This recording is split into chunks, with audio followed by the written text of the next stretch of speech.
जय सिया राम मित्रों। माता रामो मत्पिता रामचंद्र, स्वामी रामो मत्सखा रामचंद्र, सर्वस्व मे रामचंद्रो दयालु न जाने न जाने न जाने। दक्षिणे लक्ष्मणो ये शिवा मे च जनकात्मजा, पुरतो मारुतर्यशतं वन्दे रघुनन्दनं। लोकाभिरामं रणरङ्गधीरं राजीवनेत्रं रघुवंशनाथं, कारुण्यरूपं करुणाकरं तं श्रीरामचन्द्रं शरणं प्रपद्ये। मनोजं मारुततुल्यवेगं जितेन्द्रियं बुद्धिमतां वरिष्ठं, वातात्मजं वानरयूथमुख्यं श्रीरामदूतं शरणं प्रपद्ये। श्रीरामदूतं शरणं प्रपद्ये। आइए आज हम सभी भक्तों के समक्ष श्री पद्म पुराण में जो वर्णन आया है कि एक बार सभी ऋषि मुनियों ने भगवान श्री हरि से प्रार्थना करते हुए कहा कि हे प्रभु, आप हम सब के लिए कोई ऐसी पुण्य भूमि बताएं, पुण्य स्थली, जहाँ पर हम यज्ञ हवन तप साधना कर सकें। तो इस प्रकार ऋषि मुनियों के द्वारा जब श्री हरि ने सुना तो उनके लिए पुण्य भूमि, पुण्य स्थली भगवान श्री हरि बताते हैं और कहते हैं कि सुनो, ये मेरा अमोघ अस्त्र जो चक्र है, मैं इसको छोड़ रहा हूँ। ये हमारा अमोघ अस्त्र जहाँ पर जीर्ण शीर्ण होकर गिर जाए, उसी जगह को पुण्य भूमि, पुण्य स्थली समझ लेना। तो भगवान श्री हरि ने अपने अमोघ अस्त्र चक्र को छोड़ा। वो चलते चलते चलते चलते जाकर के कहाँ गिरा? नैमिष धाम में। आज भी नैमिष तीर्थ विश्वविख्याता अति पुनीत साधक सिद्धिदाता, वो बहुत ही पवित्र भूमि है, साधकों को सिद्धि प्रदान करने वाला। तो जब वो वहाँ पर गिरा तो भगवान विष्णु ने कहा कि यही आप लोगों के लिए पुण्य भूमि है, यहीं पर आप यज्ञ हवन कीजिए, तप कीजिए, साधना कीजिए।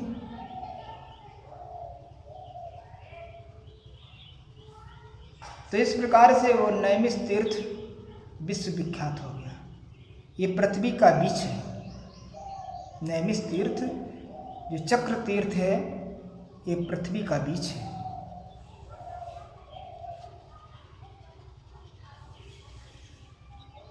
आइए उसी नैमिष तीर्थ में 88,000 ऋषि मुनि आज भी तपस्या कर रहे हैं। अगर कोई देखने वाला हो तो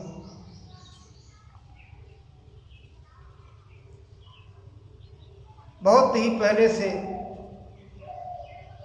श्री सूत जी वक्ता हैं श्रीमद् भागवत महापुराण के, और श्रोता सभी 88,000 ऋषि मुनि हैं। सभी को प्रतिदिन कथा सुनाते हैं। आज भी निरंतर अनवरत हरि की कथाओं का गुणगान हो रहा है नैमिष धाम में। आइए ये कथा श्रीमद् भागवत महापुराण की कथा बहुत ही पुण्यदायिनी है। इसके श्रवण मात्र से व्यक्ति का कल्याण हो जाता है, मोक्ष हो जाता है। आइए एक छोटा सा दृष्टांत दे रहा हूं आप लोगों को कि श्रीमद् भागवत महापुराण की महिमा अपरंपार है। अगर कोई व्यक्ति जीते जी मुक्ति चाहे तो इसके श्रवण मात्र से पा सकता है।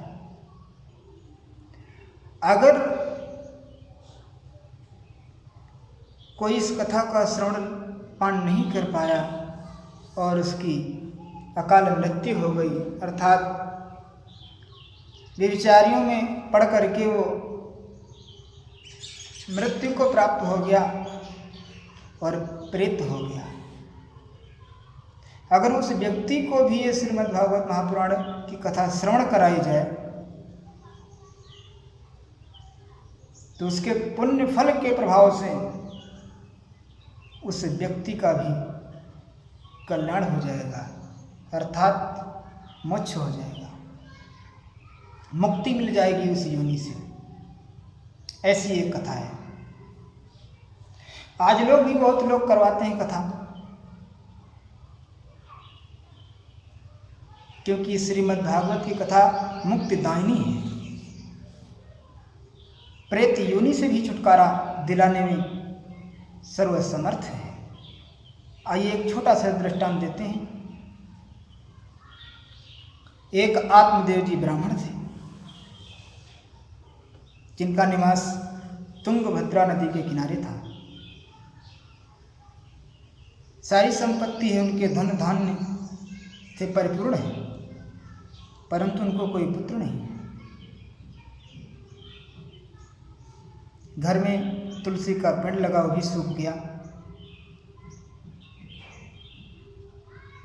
एक गौ माता है, एक गाय है, वो भी बांझ हो गई।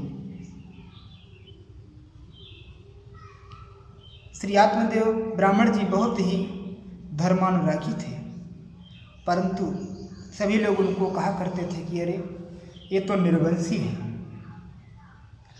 इस बात की चिंता उनको कभी कभी हो जाती थी। एक समय की बात है, एक बार बहुत ही व्याकुल हो गए पंडित आत्मदेव जी और आत्महत्या करने के लिए उद्यत हो गए। एक दिन सुबह ही निकले और सोचा कि आज इस जीवन को मैं समाप्त कर दूंगा, क्योंकि बिना पुत्र के जीवन व्यर्थ है। ऐसा विचार करके आत्महत्या के लिए उद्यत हुए और एक सरोवर के पास पहुंच गए और यही इच्छा कर रहे हैं कि मैं इसी जल में डूबकर मर जाऊंगा, अब वापस नहीं जाऊंगा। प्रभु की असीम कृपा से भगवान ही आ गए एक संत के रूप में उस ब्राह्मण आत्मदेव जी के पास और कहने लगे कि अरे विप्र देवता, आज आप बहुत ही चिंतित दिखाई दे रही हैं, आपकी चिंता का कारण क्या है, आप हमको बताएं। तब इस प्रकार से उनकी बातें सुनकर के पंडित श्री आत्मदेव जी ने कहा कि मेरी चिंता का कारण मात्र एक है कि हमारे सब कुछ है, परंतु कोई संतान नहीं, एक पुत्र नहीं है, इसीलिए मैं व्याकुल रहता हूँ और आज मैं भी ठान लिया हूँ कि आज मैं आत्महत्या कर लूँगा। तो जब इस प्रकार की बातें सुनी उन संत रूपधारी भगवान ने, तो कहने लगे कि अरे आप एक पुत्र के लिए परेशान हैं, पुत्र कोई स्वर्ग और नरक का दाता तो है नहीं,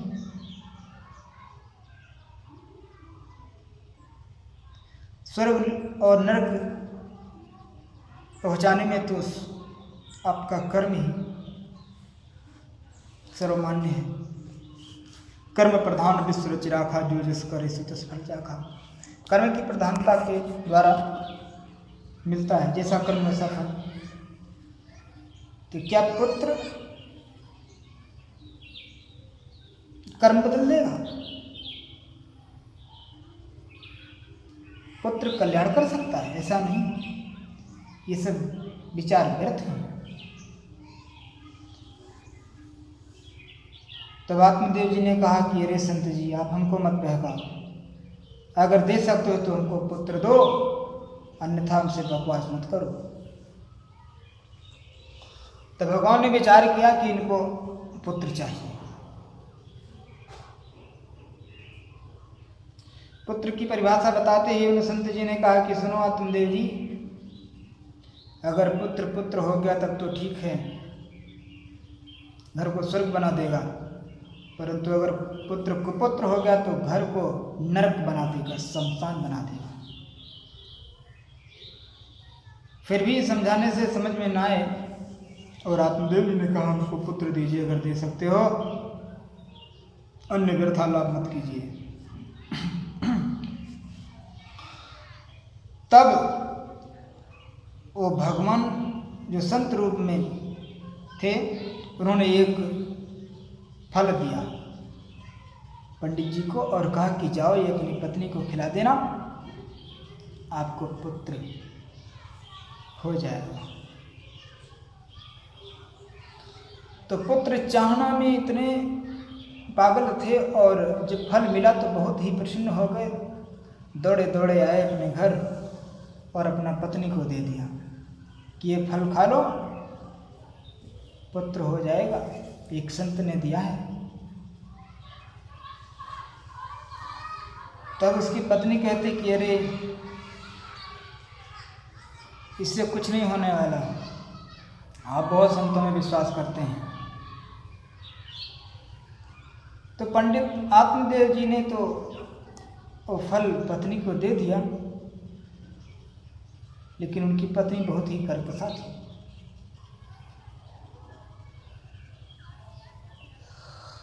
उसने विचार किया कि अरे ये फल खाऊंगी अगर तो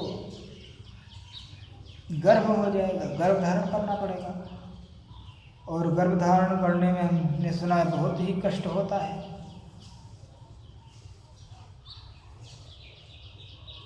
तो इसलिए अपने पड़ोसिन को बुलाया, बहन लगती थी, और उसने उस पड़ोसिन को सारी कहानी बता दी। पंडित आत्मदेव की पत्नी का नाम था धुंधुली। तो उसने अपने पड़ोसिन को फल दिया और सारी कहानी बतलाई। तब उसकी पड़ोसिन ने कहा कि चिंता की कोई बात नहीं है, जितना समय इस फल को आए ही हुआ है उतना समय का ही मेरा गर्भ है। ये मेरा गर्भ जब होगा, जब संतान होगी तो मैं आपको दे दूंगी, आप चिंता मत करें, चिंता की कोई बात नहीं। और ये फल धुंधली और उसकी पड़ोसिन दोनों ने मिलकर के उस फल को खिला दिया एक गाय माता को खिला दिया। तो समय के आते ही जो फल गाय माता को खिलाया था उसके द्वारा गाय माता ने एक बहुत ही सुंदर पुत्र को जन्म दिया, जिसका नाम विद्वानों ने गोकर्ण रखा, क्योंकि कान उनके गाय के समान थे, इसलिए गोकर्ण नाम रखा गया। और जो धुंधुली की पड़ोसी थी, जो बहन लगती थी उसको भी एक संतान की प्राप्ति हुई, उसका नाम विद्वानों ने धुंधकारी रखा। गाय के द्वारा जो पुत्र रत्न की प्राप्ति हुई उसका नाम रखा गया गोकर्ण, और जो उस पड़ोसिन के द्वारा पुत्र हुआ उसका नाम रखा गया धुंधकारी,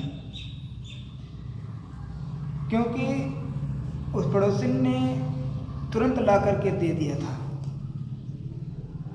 धुंधुली को, अपने बेटे को। तो धुंधुली ने अपने पति आत्मदेव से कहा कि सुनो, गाय की जो संतान हुई उसका नामकरण आपने अपने नाम के मुताबिक रखा गोकर्ण, और जो ये हमारा पुत्र है इसका नाम मैं स्वयं रखूंगी, अपने नाम से मेल खाता हुआ। आपने नाम रखा अपने गाय के पुत्र का गोकर्ण, और मैं अपने पुत्र का नाम रखूंगी धुंधकारी। तो कथा आती है कि गोकर्ण जो थे संत महापुरुषों के पास बैठा करते थे, और धुंधकारी जो था वो गलत कुसंगों में पड़ गया और उसके विचार खराब हो गए, दुष्ट आचरण हो गए। गोकर्ण सुबह से संध्या तक हरि के ध्यान में समय बिताता था, और जो धुंधकारी था वो वेश्याओं के घरों में जाने लगा। इस प्रकार से गोकर्ण जी तो आत्मज्ञानी हुए, और जो उनका भाई था धुंधकारी वो बहुत ही दुष्ट प्रकृति का हो गया। गोकर्ण जी तो चले जाते हैं तपस्या करने के लिए, वन को प्रस्थान करते हैं, और इधर धुंधकारी बचता है। और ऐसा दुष्ट आचरण हो गया उसके पास कि अपने माता पिता की सेवा दूर रहा, वो कुकृत्य करता, अपने माता पिता को मारता है, डंडों से सेवा करता है। पिता को तो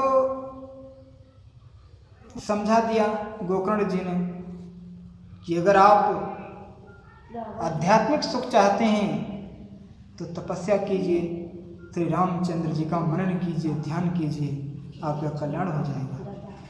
इसलिए वो तो वन को चले गए, और धुंधकारी अपनी माता को मारने लगा, पीटने लगा, और कहता है कि धन कहाँ है, और छिपा कर जो रखा था आपने वो सारा कुछ इनको दीजिए, अन्यथा मैं आपको जिंदा नहीं छोड़ूंगा। तो उसकी माता ने कहा ठीक है, मैं आपको कल बतलाऊंगी। झूठ बोल दिया कि बच जाऊं इस समय, और रात में ही उसके डर के कारण वो कुएं में गिरकर अपने प्राण दे देती है। अब तो चौतरफा राज्य हो गया धुंधकारी का, वेश्याओं को अपने घर में लाने लगा, क्योंकि अब कोई डर नहीं।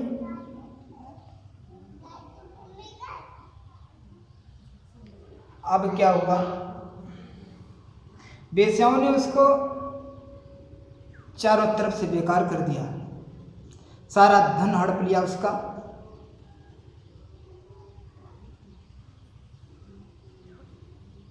और उसका जीवन बर्बाद कर दिया। अंत में उसको जहर देकर मार दिया। जहर देकर मार दिया तब उस धुंधकारी की आत्मा प्रेत हो गई। जब प्रेत हो गई तो उसी घर में वो आने लगा, बार बार इधर उधर भटक रहा है, धुंधकारी प्रेत बना हुआ। जब ये बात श्री गोकर्ण जी को पता हुई कि मेरा भाई मृत्यु को प्राप्त हो गया है, तब उन्होंने अपने घर को प्रस्थान किया, और घर को आते हैं तो बहुत ही प्रेम दिखाता है धुंधकारी कि हे भैया, सूकर भैंसा घोड़ा बन बन करके आगे आता है और बहुत चिल्लाता, बहुत रोता है।